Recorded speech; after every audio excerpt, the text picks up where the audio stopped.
નમસ્કાર મિત્રો, અમારી ચેનલમાં આપનું હાર્દિક સ્વાગત છે। આજે આપણે સાંભળીશું ચૈત્રી નવરાત્રીના નવ સ્વરૂપ માતાના સુંદર મજાની કથા। ચૈત્ર નવરાત્રી હિન્દુ ધર્મનો ખૂબ જ પવિત્ર અને શક્તિનો તહેવાર છે। આ 9 દિવસમાં આપણે દુર્ગા માતાના 9 અલગ અલગ સ્વરૂપોની પૂજા કરીએ છીએ। એમ કહેવામાં આવે છે કે આ 9 દિવસમાં માતાની ભક્તિ કરવાથી જીવનમાં દુઃખ, ભય અને અડચણો દૂર થાય છે। તો ચાલો જાણીએ નવરાત્રીના દરેક દિવસે પૂજાતા માતાના 9 સ્વરૂપની અદ્ભુત કથા। નવરાત્રીના પહેલા દિવસે પૂજાય છે માં શૈલપુત્રી। શૈલપુત્રી એનો અર્થ થાય છે પર્વતની પુત્રી। આ માતા પર્વતરાજ હિમાલયની પુત્રી છે। માતા શૈલપુત્રી નંદી પર સવાર હોય છે અને તેમના એક હાથમાં ત્રિશૂલ અને બીજા હાથમાં કમળ હોય છે। કહેવાય છે કે તેમની પૂજા કરવાથી જીવનમાં શક્તિ, સ્થિરતા અને આત્મવિશ્વાસ મળે છે।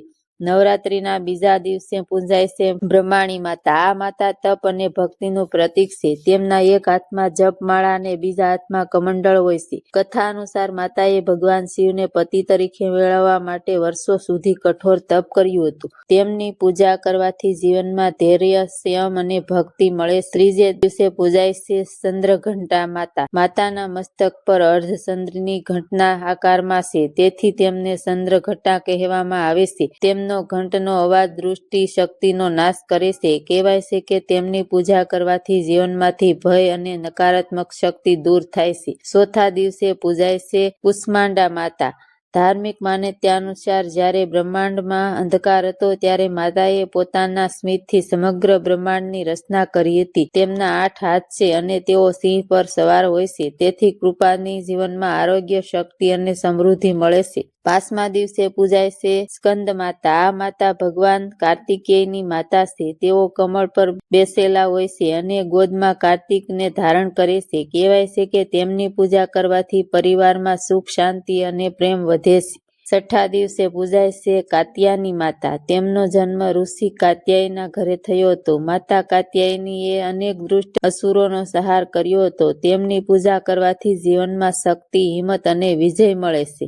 સાતમા દિવસે પૂજાય છે કાલરાત્રી માતા। આ નવરાત્રીનું સૌથી ભયંકર સ્વરૂપ માનવામાં આવે છે। તેમનો રંગ કાળો છે અને તેઓ દુષ્ટ શક્તિઓનો નાશ કરે છે। તેમની પૂજા કરવાથી જીવનમાંથી ભય, દુઃખ અને અંધકાર પણ દૂર થાય છે। આઠમા દિવસે પૂજાય છે મહાગૌરી માતા। તેમનો રંગ ખૂબ જ સફેદ અને તેજસ્વી છે। આ સ્વરૂપ શાંતિ અને પવિત્રતાનું પ્રતીક છે।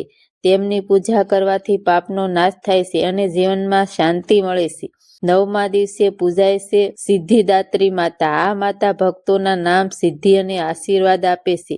કહેવાય છે કે દેવતાઓ પણ તેમની પૂજા કરતા હતા અને તેમની કૃપાથી અનેક દિવ્ય શક્તિઓ પ્રાપ્ત થઈ હતી। આ રીતે નવરાત્રીના 9 દિવસમાં માતાના 9 સ્વરૂપની પૂજા કરવામાં આવે છે। જો ભક્ત સાચા મનથી માતાની આરાધના કરે તો માતા તેમની તમામ મનોકામના પૂર્ણ કરે છે। જો તમને પણ માતાજીના ભક્ત હો અને માતાજી ઉપર શ્રદ્ધા હોય તો જરૂરથી કોમેન્ટમાં જય માતાજી લખજો। માતાજી તમારી મનોકામના જરૂર પૂર્ણ કરશે। તો મિત્રો, વાર્તા ગમી હોય તો લાઈક કરજો, શેર કરજો અને ચેનલમાં પહેલી વાર આવ્યા હો તો સબસ્ક્રાઇબ કરવાનું ન ભૂલશો। ફરી મળશું આપણે નવી વાર્તા સાથે। ત્યાં સુધી બધાને જય માતાજી।